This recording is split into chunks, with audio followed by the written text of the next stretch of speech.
لا شريك له وأشهد أن محمدا عبده ورسوله أما بعد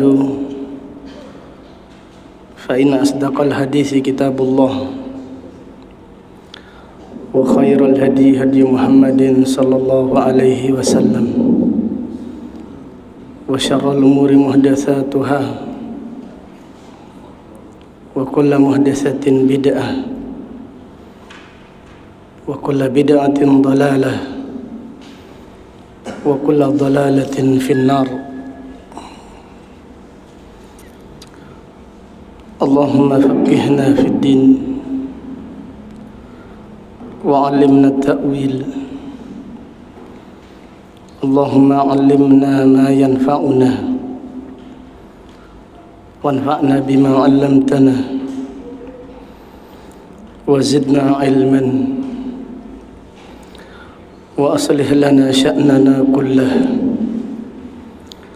ولا تكلنا إلى أنفسنا طرفة عين. Alhamdulillah, pada pagi ini hari Ahad tanggal 7 bulan Rabiul Awal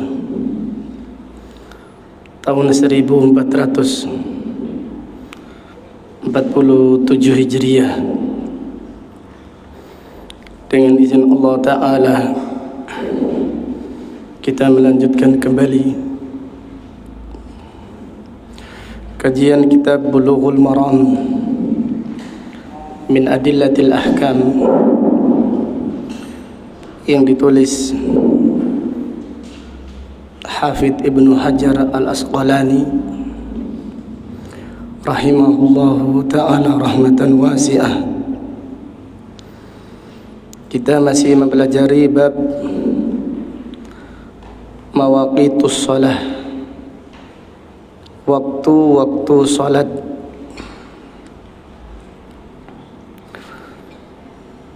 Penulis rahimahullah berkata, wa an Abi Barzah Al-Aslami radhiyallahu anhu qala, dari Abu Barzah Al-Aslami radhiyallahu anhu, ia berkata, kana Rasulullah sallallahu alaihi wasallam yusalli al-asra. Rasulullah sallallahu alaihi wasallam salat asar. Thumma yarji'u ahaduna ila rahlihi fi aqsal Madinah wasyamsu hayyatun. Kemudian salah seorang di antara kita kembali ke rumahnya yang ada di tempat yang paling jauh dari Madinah. Wasyamsu hayyatun, sedangkan matahari masih terang dan masih panas. Jadi waktu asar, semenjak bayangan benda sama dengan bendanya sampai bayangan benda 2 kali bendanya. Ini adalah waktu asar. Kalau matahari sudah memerah, sudah berubah warnanya, berarti sudah memasuki waktu makruh, waktu dibenci salat asar. Tetapi waktu yang makruh masih dibolehkan salat asar bagi siapa yang belum sholat asar. Namun apabila matahari sudah terbenam,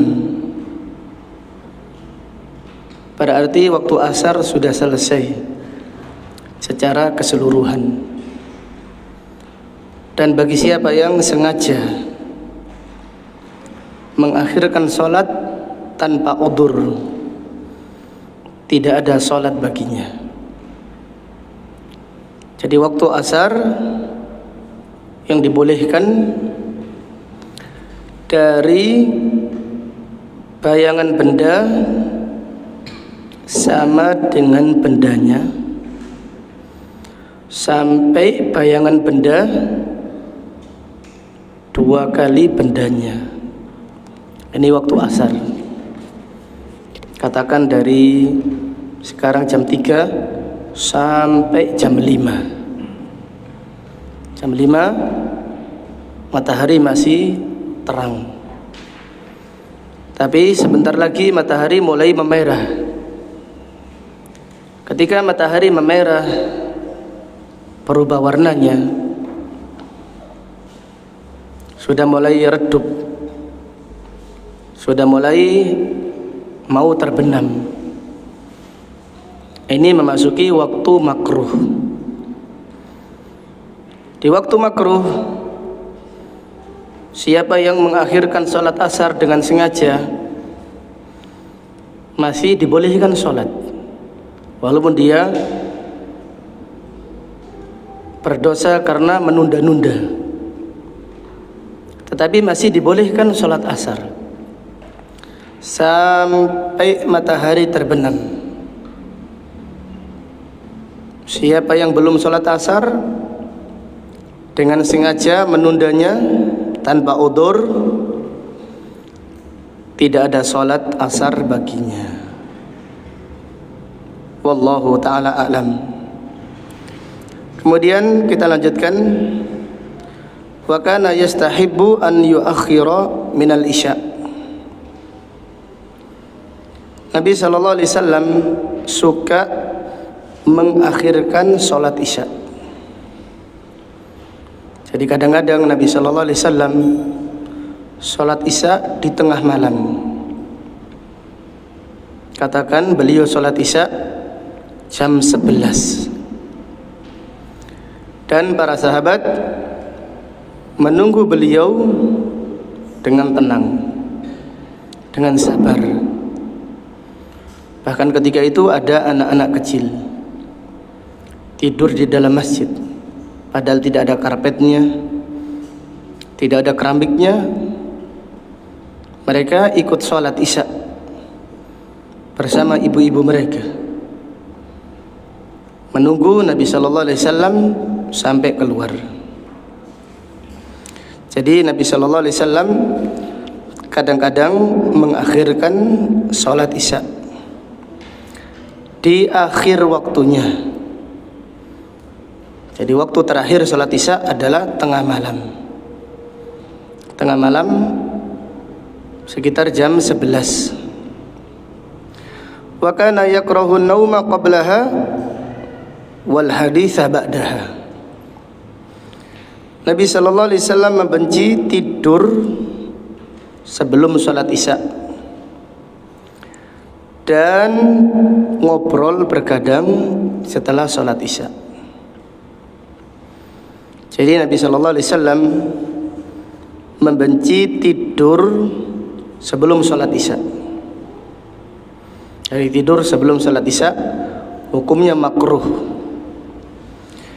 Demikian pula ngobrol setelah sholat isya, kecuali ngobrol antara suami dan istri. Ini ngobrol yang sunnah. Jadi ngobrol antara suami istri sebelum tidur. Ini dikerjakan Nabi Sallallahu Alaihi Wasallam. Atau ngaji setelah sholat isya. Ini juga dilakukan oleh Rasulullah Sallallahu Alaihi Wasallam. Kemudian Abu Barzah berkata,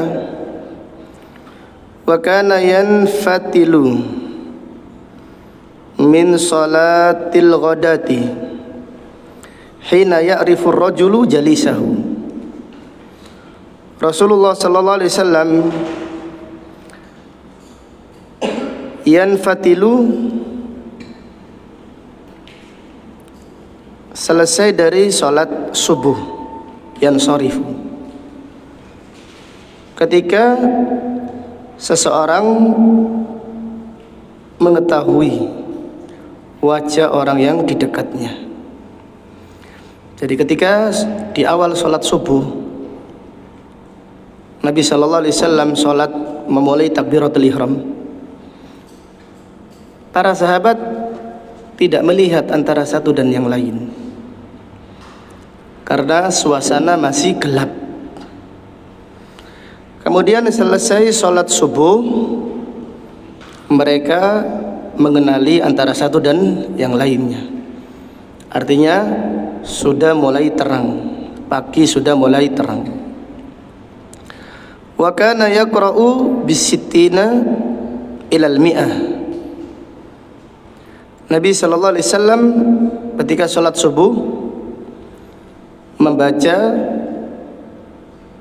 60 ayat sampai 100 ayat. Muttafaqun alaih. Hadis riwayat Al-Imam Bukhari.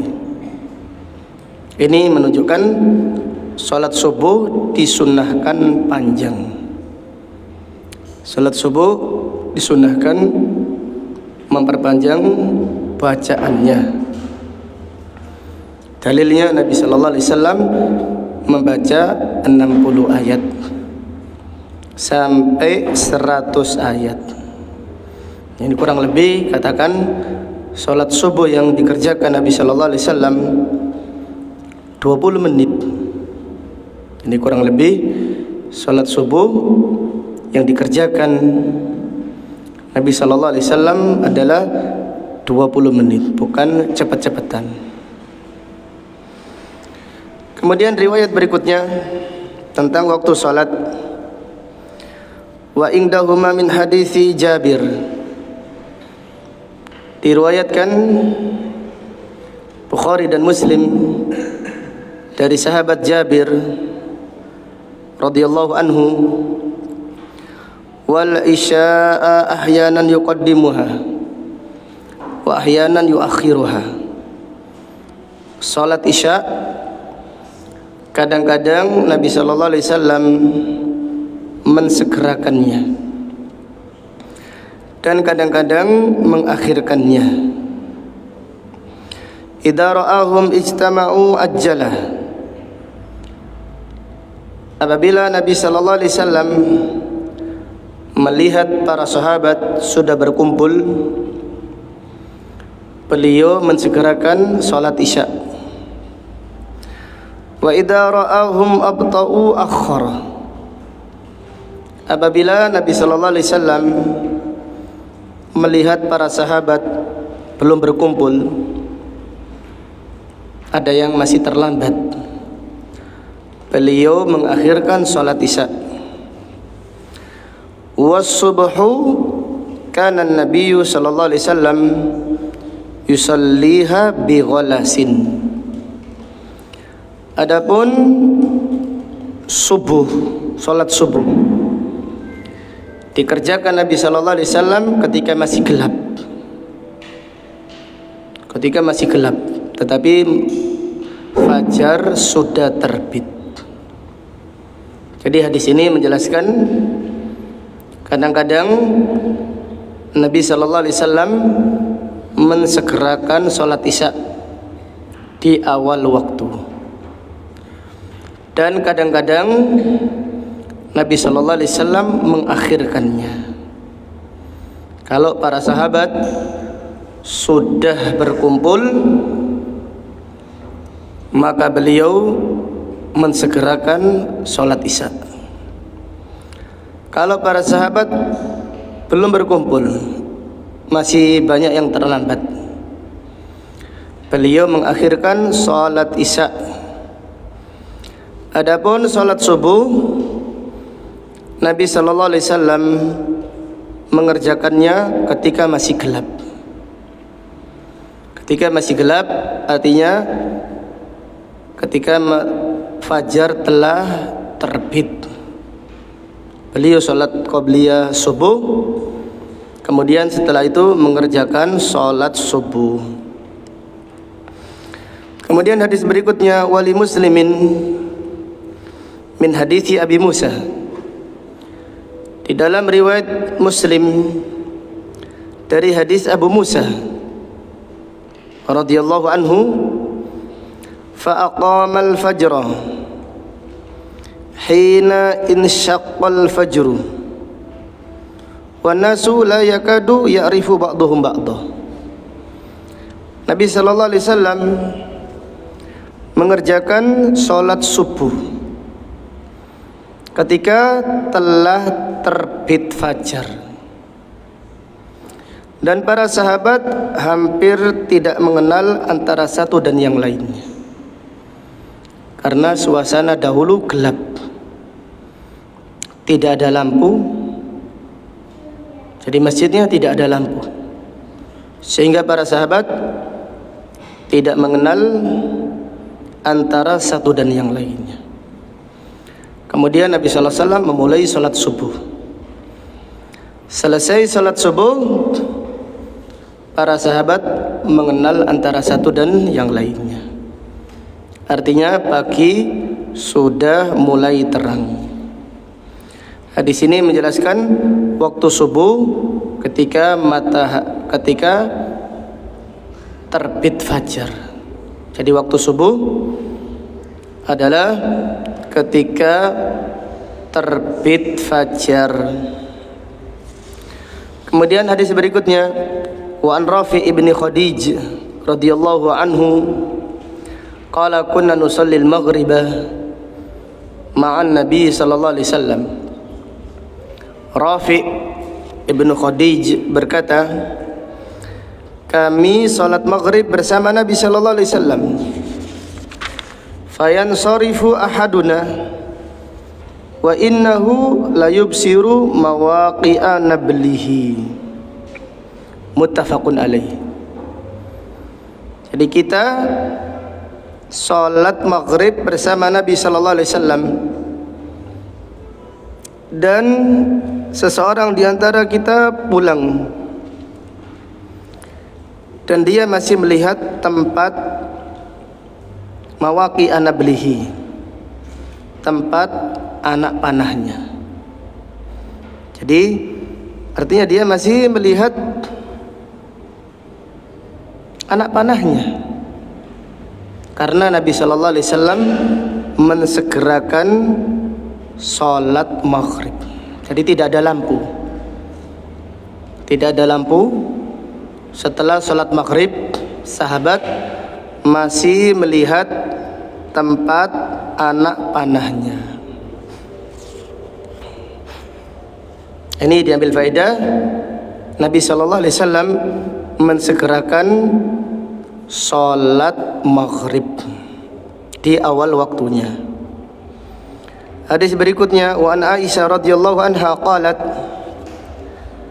a'taman Nabi sallallahu alaihi wasallam data lailatin bil isya.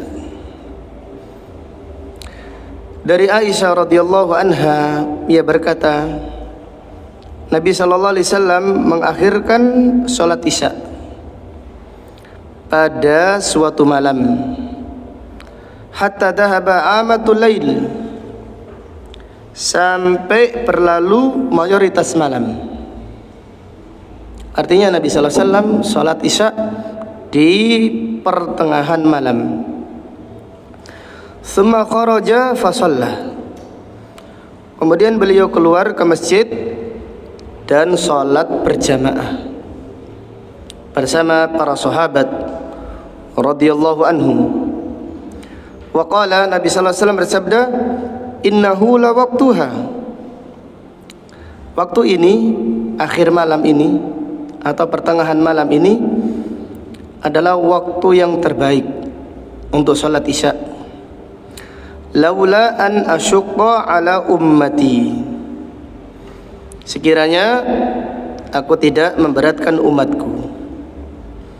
Sekiranya aku tidak memberatkan umatku, aku perintahkan mereka untuk mengakhirkan sholat isya di akhir waktunya, yaitu di tengah malam.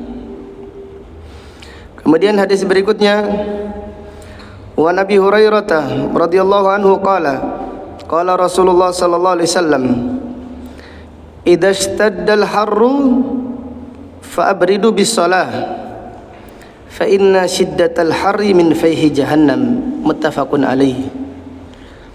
Dari Abu Hurairah radhiyallahu anhu, ia berkata, Rasulullah sallallahu alaihi wasallam bersabda, apabila panas sangat terik, jadi apabila cahaya matahari sangat panas, panasnya sangat kuat, terutama di musim kemarau, fa'abridus shalah, akhirkan salat sampai agak dingin. Jadi akhirkan salat duhur sampai cuaca agak dingin, tidak terlalu panas.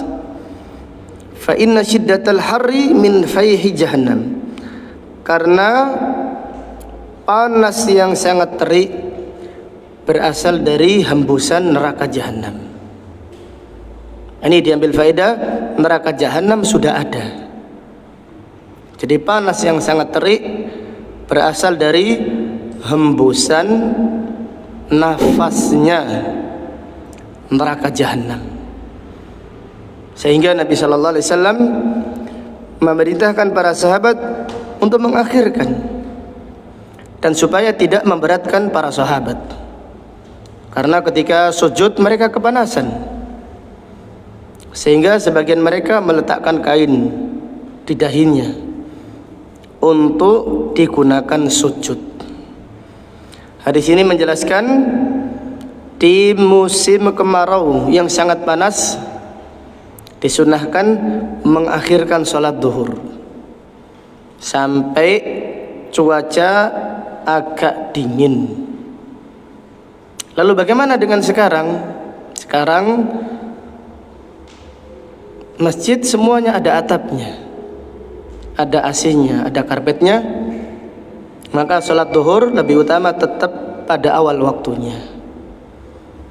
Jadi apabila ada masjid yang seperti Masjid Nabi sallallahu alaihi wasallam, jadi tidak ada atapnya, tidak ada karpetnya, tidak ada AC-nya, tidak ada kipas anginnya, kepanasan. Jadi para sahabat meletakkan dahinya di pasir, sangat panas. Maka beliau mengakhirkan. Tapi kalau di musim dingin, Nabi sallallahu alaihi wasallam mensegerakan salat duhur di awal waktunya. Hanya saja di musim kemarau yang sangat panas, Nabi sallallahu alaihi wasallam mengakhirkan salat duhur sampai mulai dingin, agak dingin, baru beliau salat duhur berjamaah bersama para sahabat radhiyallahu taala anhum.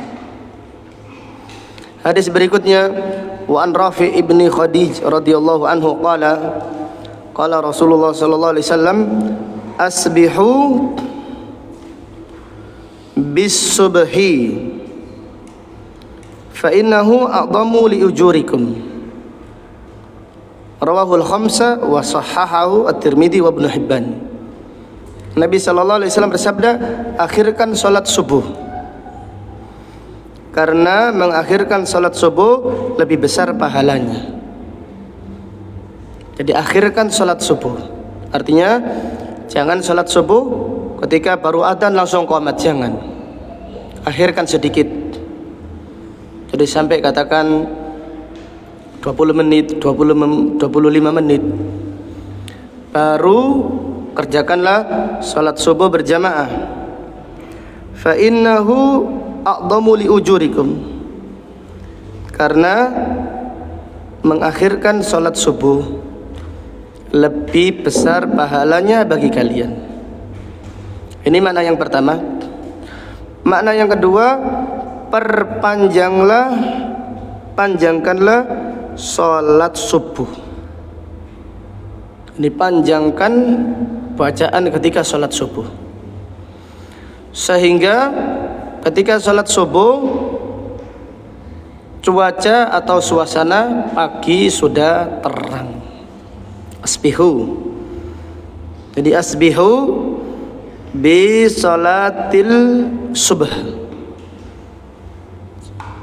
kerjakanlah, akhirkanlah sholat subuh. Artinya panjangkanlah bacaan ketika sholat subuh, karena itu lebih besar pahalanya bagi kalian. Wallahu ta'ala alam. Jadi para sahabat, contohnya Abu Bakar As-Siddiq, sholat subuh masih gelap, selesai sholat subuh sudah sangat terang, hampir matahari terbit. Jadi sudah sangat terang sekali. Katakan selesai sholat subuhnya jam 5:30 atau jam 5:30 kurang sedikit. Jadi sholat subuhnya berapa? Hampir 1 jam. Nah, ini kita sholat subuh 10 menit aja, 15 menit saja katanya orang kepanjangan. Ini karena generasi sekarang adalah generasi manja, generasi yang manja. Adapun dahulu Abu Bakar As-Siddiq sholat subuh masih gelap, selesai sholat subuh hampir matahari terbit. Artinya sebentar lagi matahari terbit. Ini yang dimaksud hadis ini, asbihu bis subhi fa innahu a'dhamu li ujurikum. Jadi disunahkan memperpanjang bacaan Al-Quran ketika sholat subuh. Dan kita mencermati keadaan manusia, keadaan kaum muslimin. Jadi paling tidak kerjakan sholat subuh 10 menit. Jadi sholat subuh 2 menit. Ini naudzubillah, ini sholat atau main-main. Kalau karnaval saja lama sekali kuat. Kalau subuh, kalau unjuk rasa sampai tengah malam kuat. Naudzubillah. Ya kalau karnaval sampai berjam-jam kuat. Salat subuh 3 menit selesai. Ini subhanallah, manusia jahiliyah. Semoga Allah beri hidayah kepada mereka. Demikian pula mereka yang unjuk rasa, semoga Allah beri hidayah kepada mereka. Ini kerusakan. Katanya cinta NKRI, cinta palsu, naudzubillah. Jadi cinta kok unjuk rasa, merusak, membakar. Ini jalannya kelompok Khawarij. Maka siapa yang melihat unjuk rasa melalui media sosial lalu gembira, ketahuilah Anda punya penyakitnya Khawarij. Ya, kalau kita ahlus sunnah, benar-benar mencintai sunnah, kita sedih melihat unjuk rasa itu, sedih. Kita menasihati, kita mendoakan, ya Allah berikan hidayah kepada mereka-mereka yang unjuk rasa, supaya cepat pulang, ditunggu keluarganya, ditunggu hidupnya, ditunggu kesehatannya, kehadirannya. Dan juga kita mendoakan supaya negeri kita diberi keamanan oleh Allah. Doakan terus setiap hari. Jangan doa pasti rakatan tok. Ini doa sambil tumpengan itu, tidak tahu diterima atau tidak itu. Jelas tidak diterima karena caranya menyelisih sunnah. Jadi malam 17-an kumpul semuanya tumpengan, marano sekarang unjuk rasa. Ya apa ini? Ini orang-orang jahiliyah, tidak faham agama. Kasihan. Diprovokasi dai-dai, gus-gus, kiai-kiai yang menyesatkan umat. Dai fitnah. Jadi dai yang senang unjuk rasa itu dai fitnah. Demikian pula dai yang mengkritik pemerintah terang-terangan itu dai fitnah. Camkan itu, jadikan kaidah. Kalau ada dai terang-terangan mengkritik kebijakan pemerintah, sehingga rakyat suudzon kepada pemerintah. Ketahuilah, itu adalah dai fitnah. Itu adalah tukang fitnah, sehingga rakyat membenci pemerintah. Padahal di dalam Al-Quran, di dalam hadis, kita diperintahkan as-sam'u wa ta'ah, mendengar dan mentaati. Kita diperintahkan mendoakan pemerintah. Kalau mereka zalim, kita diperintahkan apa? Perintahkan apa? Sabar, bukan diperintahkan unjuk rasa. Kalau pemerintah zalim, Nabi SAW bersabda, fasbiru, bersabarlah sampai kalian bertemu denganku di telaga Al-Kautsar.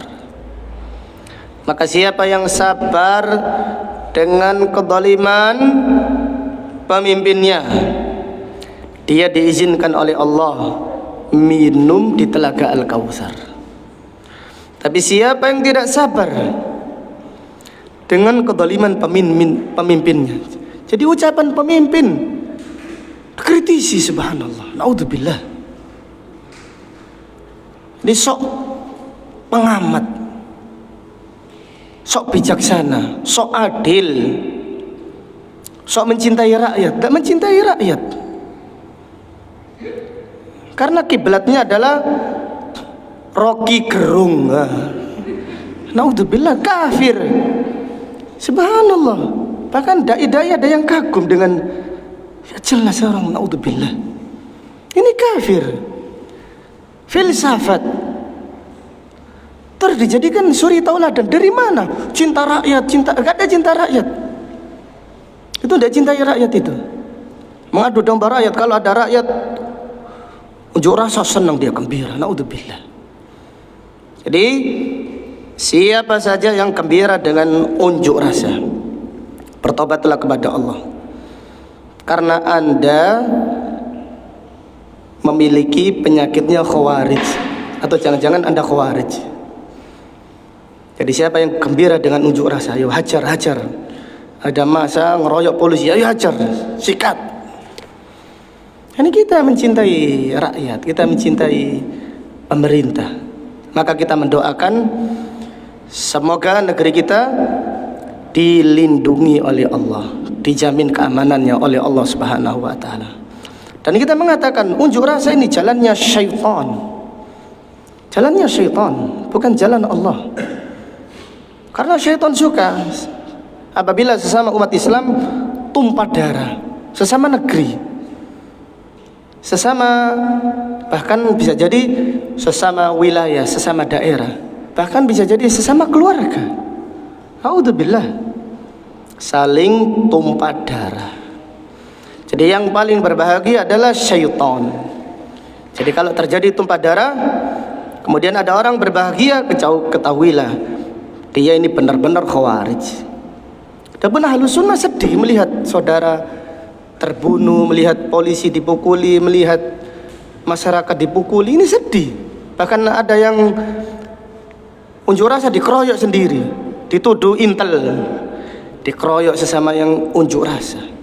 Naudzubillah, panas semuanya. Tidak ada, katanya unjuk rasa damai, demo damai. Demo damai kok membakar, demo damai kok membawa kayu, membawa molotov dan seterusnya. Maka Islam ini memutus, ini jalan fitnah, diputus oleh Islam, tidak boleh.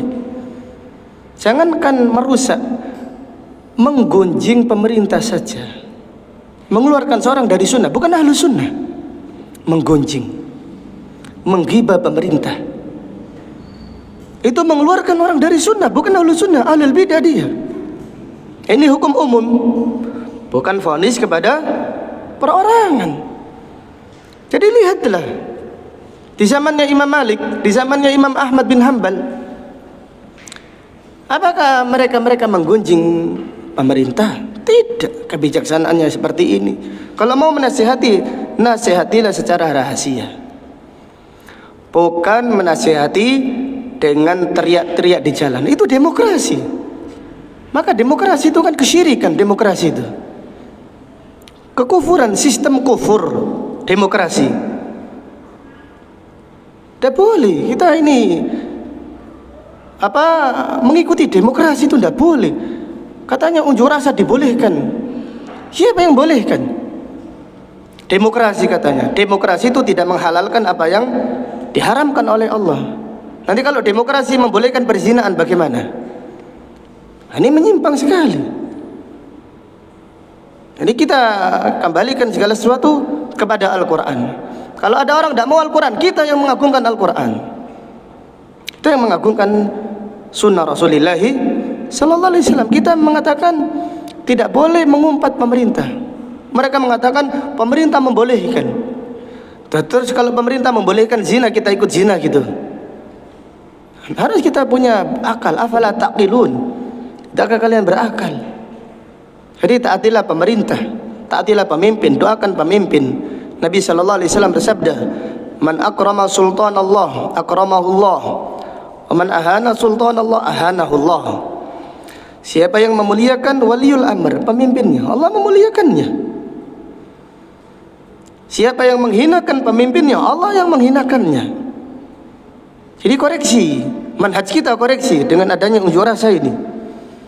Kalau kita senang, maka ketahuilah Anda rusak manhajnya. Bertobatlah kepada Allah. Manhaj Anda rusak, kotor manhaj Anda. Sunnah Anda kotor, tidak bersih. Karena Anda bergembira dengan unjuk rasa, dengan adanya kekacauan. Bahkan dikhawatirkan adanya pertumpahan darah dengan adanya unjuk rasa ini. Naudzubillah. Kita sedih. Jadi kalau kita lihatlah rusaknya orang-orang yang unjuk rasa. Ini kerusakan, ini kemungkaran. Maka kita mendoakan mereka supaya diberi hidayah oleh Allah. Allah yahdihim. Semoga Allah memberi hidayah. Semoga Allah menjaga negeri kita jangan sampai terjadi perang. Kalau terjadi peperangan, semuanya menyesal. Yang paling menyesal yang unjuk rasa. Jadi nikmat aman ini, walaupun serba mahal, nikmat sekali, nikmat aman. Jadi nikmat aman kalau dicabut oleh Allah Subhanahu wa taala. Naudzubillah. Seseorang tidak merasakan apa-apa, ngaji tidak bisa tenang. Sekarang kita ngaji dengan tenang, ini bersyukur kepada Allah. Ini nikmat aman. Kalau terjadi kerusuhan, ngaji tidak bisa, sembunyi-sembunyi. Maka Nabi Ibrahim berdoa kepada Allah minta aman. Rabbi ja'al hadal balada amina. Ya Allah, jadikan negeri ini negeri yang aman. Wallahu ta'ala a'lam. Kita lanjutkan hadis berikutnya. Wa Nabi Hurairah radhiyallahu anhu ta'ala wa Nabi Hurairah radhiyallahu ta'ala anhu anna Nabiy sallallahu alaihi wasallam qala man adraka minas subhi rak'atan qabla an tatlu asy-syamsu faqad adraka subha wa man adraka rak'atan minal asri qabla an taghruba asy-syamsu faqad adrakal asra. Muttafaqun alaih. Jadi baca hadis ini 10 kali, fahami maknanya, baca berulang-ulang, pahami maknanya dengan pemahaman yang benar. Nabi sallallahu alaihi wasallam bersabda, siapa yang menjumpai salat subuh, coba siapa yang menjumpai waktu subuh lalu dia salat 1 rakaat sebelum matahari terbit, maka dia menjumpai salat subuh. Dan siapa yang menjumpai 1 rakaat dari salat asar sebelum matahari terbenam, maka dia menjumpai salat asar. Wali muslimin, di dalam riwayat Muslim, an Aisyah qala sajdatan, menjumpai sujud pada rakaatan. Tsumma qala was sajdatu innama hiya rakaatu. Yang dimaksud sujud adalah rakaat. Dari hadis ini diambil beberapa faedah dan pelajaran-pelajaran penting. Yang pertama, waktu sholat subuh dari terbit fajar sampai terbit matahari. Waktu sholat subuh dari terbit fajar sampai terbit matahari. Kemudian dari hadis ini diambil pelajaran waktu sholat asar sampai matahari terbenam. Waktu sholat asar sampai matahari terbenam. Jadi waktu sholat asar awalnya dari bayangan benda sama dengan bendanya sampai matahari terbenam. Jadi waktu yang terakhir sholat asar adalah matahari terbenam. Kemudian dari hadis ini diambil pelajaran, siapa yang sholat subuh 1 rakaat sebelum matahari terbit. Siapa yang sholat subuh 1 rakaat sebelum matahari terbit, sholatnya diterima oleh Allah. Jadi siapa yang sholat subuh 1 rakaat sebelum matahari terbit, maka sholatnya sah dan diterima oleh Allah. Pelajaran berikutnya, siapa yang sholat asar 1 rakaat sebelum matahari terbenam, sholatnya sah dan diterima oleh Allah. Jadi ada orang sholat asar sudah sabat 1 rakaat, setelah itu adzan maghrib, Allahu Akbar, Allahu Akbar. Salatnya lanjut atau lanjut? Lanjut atau tidak lanjut? Hah? Jadi ada orang sholat asar 1 rakaat. Dia menjumpai 1 rakaat. Setelah 1 rakaat sudah rukuk, sudah sujud, baru matahari terbenam. Atau dia mendengarkan adzan maghrib, Allahu Akbar, Allahu Akbar. Salatnya sah atau tidak sah? Lanjut atau tidak lanjut? Lanjut. Jadi 3 rakaat berikutnya dikerjakan ketika sudah memasuki waktu maghrib. Tapi 1 rakaat dia masih sholat di waktu asar. Sholat subuh juga demikian. 1 rakaatnya sebelum matahari terbit. 1 rakaat berikutnya setelah matahari terbit, sholatnya sah, diterima oleh Allah. Pelajaran berikutnya, siapa yang sholat subuh dengan sengaja tanpa udzur. Jadi siapa yang sholat subuh dengan sengaja tanpa udzur setelah matahari terbit, maka sholatnya tidak sah. Jadi dia sudah bangun, tidur lagi, bangun lagi, tidur lagi. Kemudian bangun terakhir menjelang matahari terbit. Kamar mandi, wudu, setelah wudu matahari sudah terbit. Lalu sholat subuh, sholatnya tidak sah.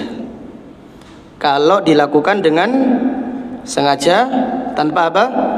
Tanpa udzur. Tapi kalau dia mengerjakan karena tidak sengaja dan dengan udzur, sholatlah walaupun matahari sudah terbit, tidak mengapa. Pelajaran berikutnya, siapa yang sholat asar setelah matahari terbenam dengan sengaja tanpa udzur, maka sholatnya tidak sah. Jadi siapa yang sholat asar setelah matahari terbenam dengan sengaja tanpa udzur, tidak ada udzur. Tidak ada udzur yang syar'i. Udzurnya dia menunda, udzur pekerjaannya banyak. Ini bukan udzur syar'i. Semua orang punya pekerjaan. Kecuali ada pekerjaan tertentu yang sifatnya darurat. Contohnya polisi, dikepung orang demo ya, mau meninggalkan tidak bisa, ini darurat. Kalau yang unjuk rasa tidak darurat. Jadi unjuk rasa sampai nggak sholatnya tidak diterima oleh Allah. Jadi ada orang sifatnya darurat. Contohnya Anas bin Malik dan para sahabat bersama Abu Musa al-Asy'ari perang Tustar melawan Persia. Ketika menjelang matahari terbit. Menjelang matahari terbit, perang belum selesai. Gerbang dibuka. Jadi pintu gerbang dibuka ini gentingnya peperangan. Peperangan semakin sengit. Jadi para sahabat tidak bisa menghentikan peperangan. Sampai selesai perang, matahari sudah tinggi. Anas bin Malik dan para sahabat baru sholat. Nah, di sini Bukhari, hadis riwayat Bukhari. Anas bin Malik berkata, wallahi, demi Allah, sholat 2 rakaat ketika itu lebih aku cintai daripada dunia dan seisinya. Padahal sholatnya ketika matahari sudah apa? Terbit, sudah meninggi. Tetapi karena udzur, perang itu udzur. Ini kalau pekerjaan ini tidak udzur, kecuali pekerjaan yang sifatnya berhubungan dengan nyawa, seperti dokter. Jadi dokter operasi tidak bisa ditinggalkan. Dia sholat sampai keluar dari waktunya, insya Allah tidak mengapa, karena dia mendapatkan udzur. Atau ada orang pingsan belum sholat asar, bangun setelah maghrib, maka dia sholat asar dan sholat apa? Maghrib. Demikian, wallahu ta'ala a'lam. Kemudian hadis berikutnya,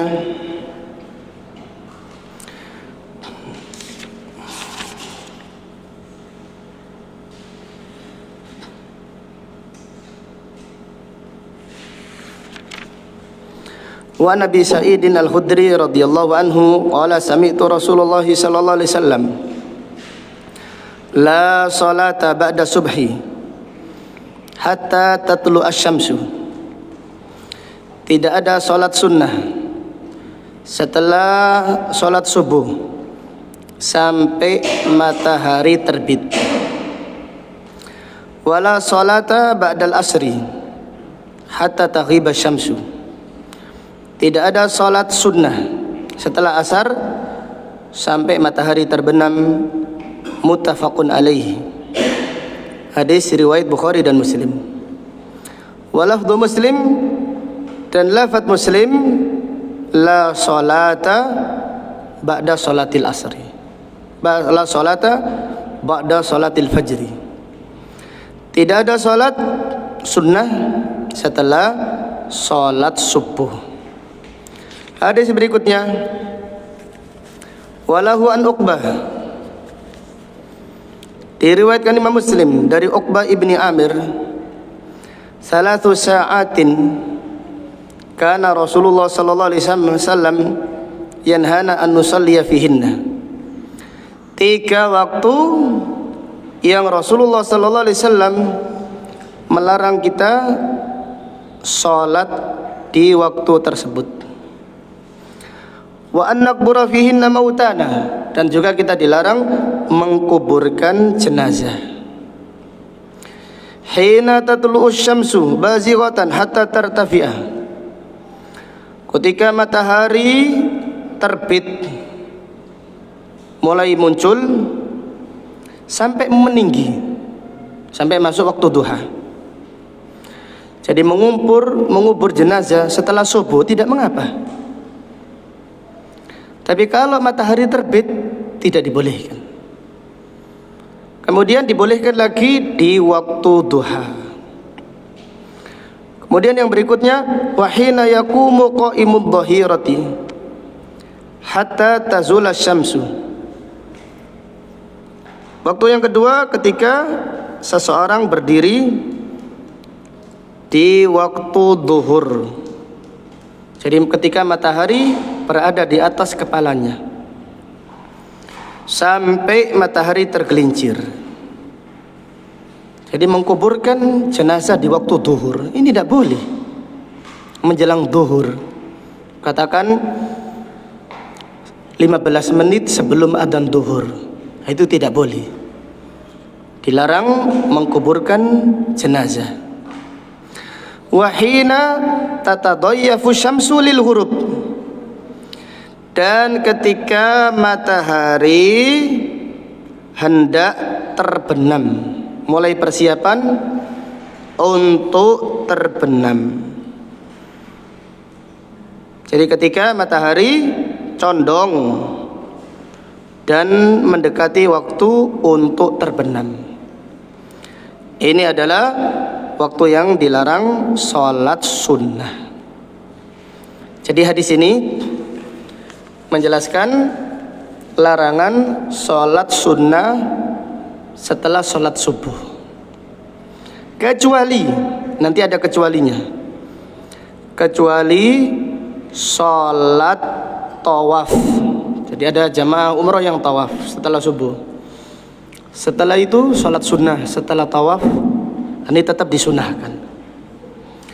Yang berikutnya, kecuali sholat tahiyatul masjid. Jadi siapa yang ngaji contohnya sholat subuh di tempat, di masjid dekat rumahnya, ada pengajian setelah subuh di masjid yang lain, masuk masjid, sholat sunnah tahiyatul masjid, jangan ditinggalkan. Hidupkanlah sunnah Rasulullah sallallahu alaihi wasallam. Ketika Nabi sallallahu alaihi wasallam sedang khutbah, sedangkan mendengarkan khutbah hukumnya wajib, ada seorang sahabat langsung duduk. Diingatkan oleh Nabi sallallahu alaihi wasallam, "Qum fasalli rakaatain." Wahai fulan, bangunlah, salatlah 2 rakaat. Ini salat yang boleh dikerjakan ba'diyah subuh. Yang ketiga, salat qabliyah subuh yang diqadha. Ada seorang sahabat riwayat Muslim atau di dalam riwayat yang sahih, ada seorang sahabat salat ba'diyah subuh. Rasulullah sallallahu alaihi wasallam menegur, tidak ada salat ba'diyah subuh. Kemudian dia berkata, "Ya Rasulullah, ini adalah salat qabliyah subuh yang aku qadha. Aku ketiduran, belum sempat salat qabliyah subuh di awal waktu. Maka aku mengakhirkannya setelah subuh." Jadi tidak mengapa salat qabliyah subuh diqadha setelah subuh. Jadi diqadha setelah salat subuh bagi siapa yang belum sempat salat di waktunya. Demikian. Jadi ada 3 salat yang boleh dikerjakan ba'diyah subuh. Yang pertama salat tawaf, nanti hadisnya akan kita baca. Yang kedua salat tahiyatul masjid. Kemudian yang ketiga salat apa tadi? Salat qadha qabliyah subuh, mengqadha qabliyah subuh. Ini tidak mengapa dikerjakan ba'da salat subuh. Kemudian bagaimana dengan salat ba'diyah asar? Ba'diyah asar terdapat salat sunnah yang ditinggalkan oleh kaum muslimin. Jadi salat ba'diyah asar itu ada, kecuali apabila matahari sudah mulai berubah warnanya, sudah memulai masuk waktu makruh, ini tidak ada salat ba'diyah asar. Tetapi matahari masih terang, katakan jam 3:30, jam 4 ini masih terang, tidak mengapa salat ba'diyah asar. Hadisnya diriwayatkan Bukhari, Muslim dan yang lainnya. Aisyah radhiyallahu anha berkata, rakaatani, 2 rakaat tidak pernah ditinggalkan Nabi sallallahu alaihi wasallam. Lam yada'huma an-Nabi sallallahu alaihi wasallam sirran wala alaniyatan, sembunyi-sembunyi maupun terang-terangan. 2 rakaat qabliyah subuh dan 2 rakaat ba'da asar.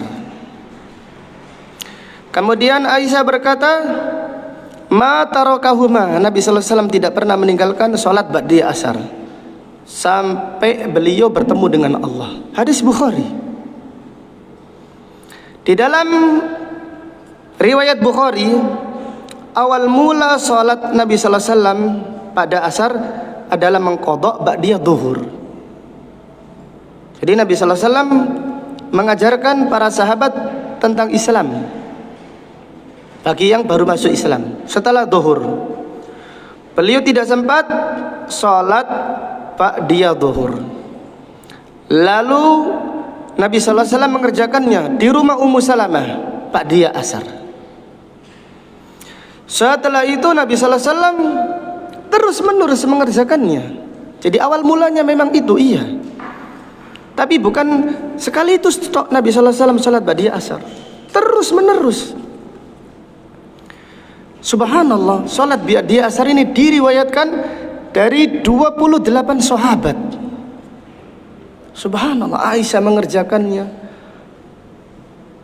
Abu Bakar As-Siddiq, Umar ibn al-Khattab, Utsman ibn Affan, Ali, Aisyah, Abdullah bin Zubair. Tamim Ad-Dari salat ba'da asar dipukul oleh Umar. Tamim Ad-Dari salat ba'da asar dipukul oleh Umar ibn al-Khattab. Tamim berkata, wahai Umar, pukullah aku tidak peduli. Aku tidak meninggalkan salat yang aku lihat dikerjakan oleh Rasulullah sallallahu alaihi wasallam. Aku tidak akan meninggalkan sunnah walaupun kamu pukul, walaupun kamu bunuh, tidak apa-apa. Umar berkata, wahai Tamim, kalian sahabat, aku tahu kalian tidak mungkin salat sampai maghrib.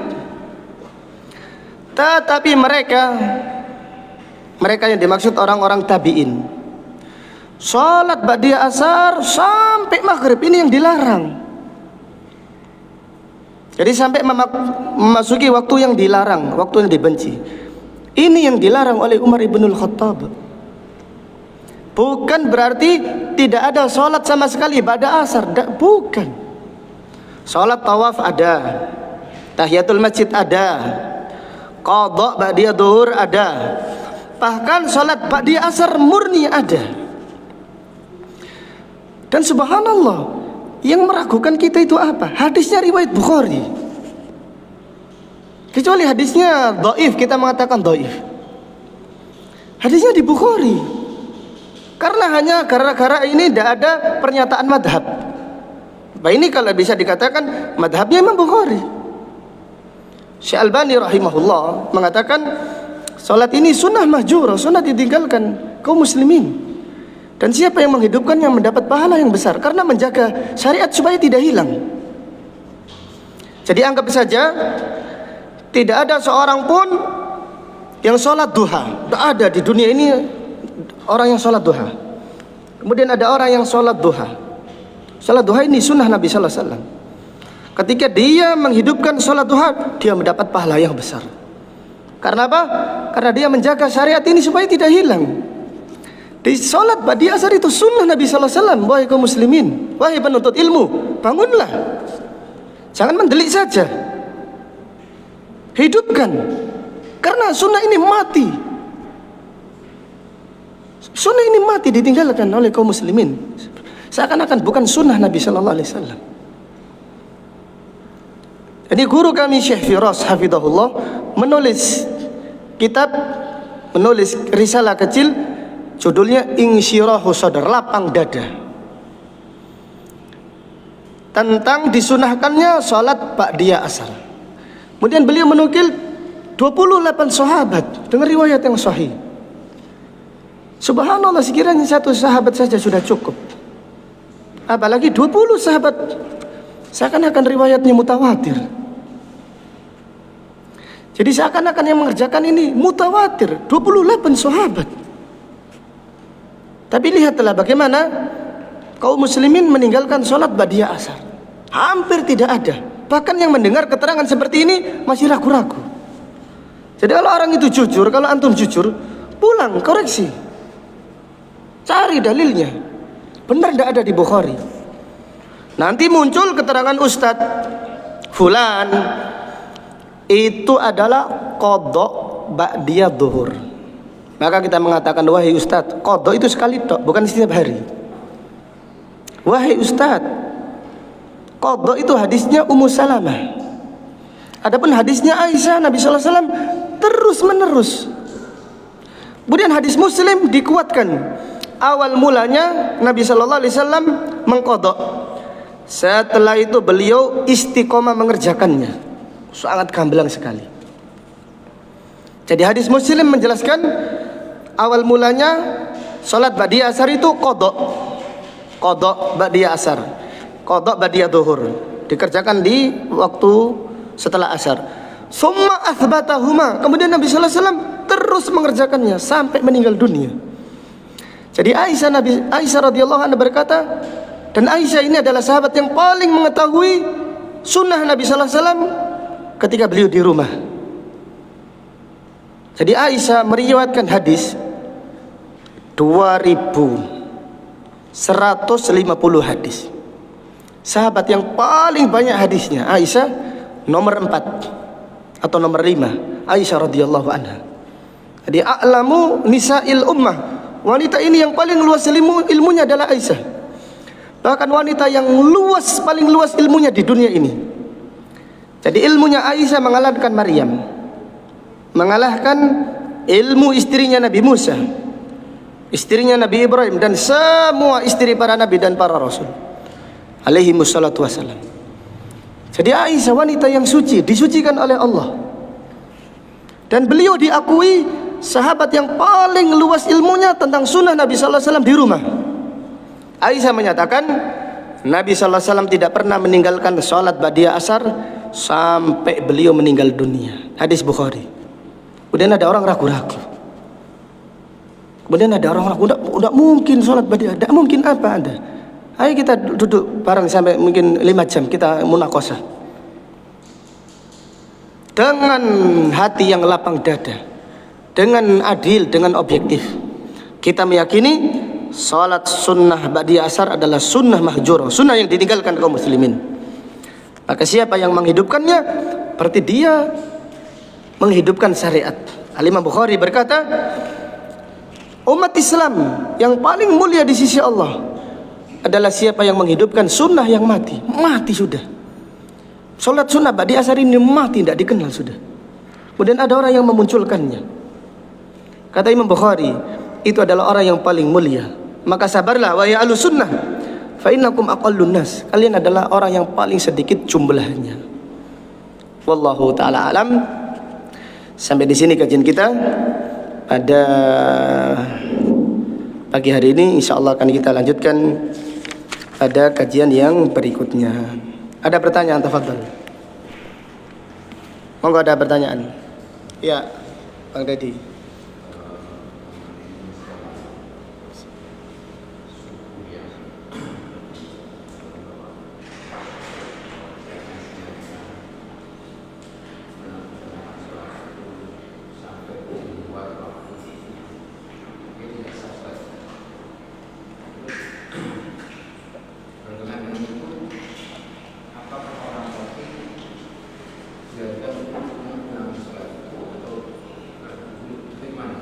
Iya. Pertanyaan dari Mas Dedi, barakallahu fikum. Siapa yang sholat subuh di luar waktunya dengan sengaja tanpa udzur? Ini mencakup subuh, mencakup duhur, mencakup asar, maghrib, isya. Siapa yang sholat di luar waktu tanpa udzur dan dengan sengaja tanpa udzur, sholatnya tidak sah. Apakah dia mengqadha? Tidak ada qadha baginya. Apa yang dia lakukan? Bertaubat dengan taubatan nasuha. Dia bertaubat, kemudian memperbanyak sholat sunnah. Seperti itu, seperti orang yang berpuasa. Tidak puasa tanpa udzur, dengan sengaja, bukan karena lupa. Tidak ada qada baginya. Jadi orang yang meninggalkan puasa lalu diqada adalah orang yang meninggalkannya karena udzur. Adapun orang yang berpuasa, tidak berpuasa tanpa udzur. Abu Hurairah berkata, Abu Bakar As-Siddiq, tidak bisa diqada walaupun dengan puasa 1 tahun. Jelas ya? Jadi karena ibadah itu ada waktunya. Contoh lagi, ada orang tidak haji sampai meninggal dunia tidak haji padahal dia mampu. Maka anaknya tidak boleh haji badal. Tidak boleh. Karena orang tuanya mampu. Sehat selama hidup, sehat, mampu haji tidak haji. Tidak ada badal baginya. Ada orang tua, naudzubillah, tidak puasa. Setiap Ramadan tidak puasa. Kemudian meninggal dunia di bulan Ramadan, anaknya tidak bisa mengqadha. Tapi ada orang tua selama hidupnya menjaga puasa. Kemudian di tahun terakhir sakit tidak bisa puasa. Meninggal dunia diqadha oleh anaknya. Nabi SAW bersabda, "Man mata wa alaihi siyam, shoma anhu waliyuhu." Siapa yang meninggal dunia punya hutang puasa, hutangnya dilunasi anak-anaknya. Demikian pula sholat. Siapa yang meninggalkan sholat sampai keluar waktunya dengan sengaja tanpa udzur, tidak ada qada baginya, wajib bertaubat dan memperbanyak sholat apa? Sunnah. Demikian. Wallahu ta'ala alam. Ada yang lain? Ya.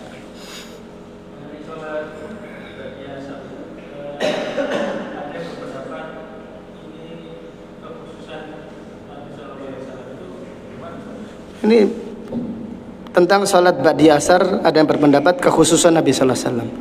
Kalau kekhususan Nabi sallallahu alaihi wasallam tidak mungkin dikerjakan 28 sahabat. Jadi kekhususan itu harus ada dalil. Bukan dengan menerka-nerka yang gaib gitu loh. Dalil mana kekhususan? Contohnya tidak boleh menikah lebih dari 4, ada dalilnya. Jelas tidak? Ada dalil kekhususan. Contohnya Nabi SAW puasa wisol, menyambung puasa. Puasa lagi. Beliau berkata, la tuwasilu. Janganlah kalian menyambung puasa. Itu khusus aku. Itu ada dalilnya. Adapun salat ba'di asar tidak ada. Tidak ada Nabi SAW berkata, wahai kaum muslimin, janganlah salat ba'di asar karena itu khusus untukku. Tidak ada. Dari mana? Makanya subhanallah, semua ustadz yang mengatakan tidak disunahkan ba'di asar, dalilnya tadi kekhususan. Atau dalilnya Nabi sallallahu alaihi wasallam mengqadha. Kita mengatakan mengqadha itu sekali tok. Tetapi hadisnya banyak. Aisyah mengatakan setiap hari. Tidak mungkin Nabi sallallahu alaihi wasallam mengqadha salat ba'di zuhur apa? Setiap hari. Qadha itu sesekali. Karena saking sibuknya tidak sempat sholat ba'di zuhur diqadha. Bukan setiap hari. Setiap hari Nabi sallallahu alaihi wasallam mengqadha ba'di zuhur, ba'di asar. Ini kan kacau. Subhanallah, yang punya dalil teguh seperti gunung. Yang enggak punya dalil ngelantur ngomongnya. Ya seperti itu. Semua saja. Kita pun sama. Kalau kita tidak punya dalil, kita akan ngelantur. Kemungkinan ini, kemungkinan itu. Tapi kalau kita mengatakan, Aisyah menyatakan Nabi sallallahu alaihi wasallam tidak pernah meninggalkan salat ba'di asar sampai meninggal dunia. Dalil. Kemudian dikerjakan 28 sahabat. Ini dalil sudah. Menguatkan, meyakinkan. Yakin, hakul yakin. Seyakin-yakinnya. Tidak ada keraguan sama sekali bahwasanya salat ba'di asar adalah sunnah mahjurah. Di antara ustadz kita yang mengatakan ini sunnah adalah Ustadz Abdul Hakim Abdad. Ini karena kembali kepada kesibukannya. Kalau kesibukannya dengan hadis Nabi sallallahu alaihi wasallam akan meneliti, akan menjumpai ternyata salat ba'di asar adalah sunnah Rasulullah sallallahu alaihi wasallam yang mulia. Demikian. Wallahu a'lam. Terakhir, pertanyaan terakhir.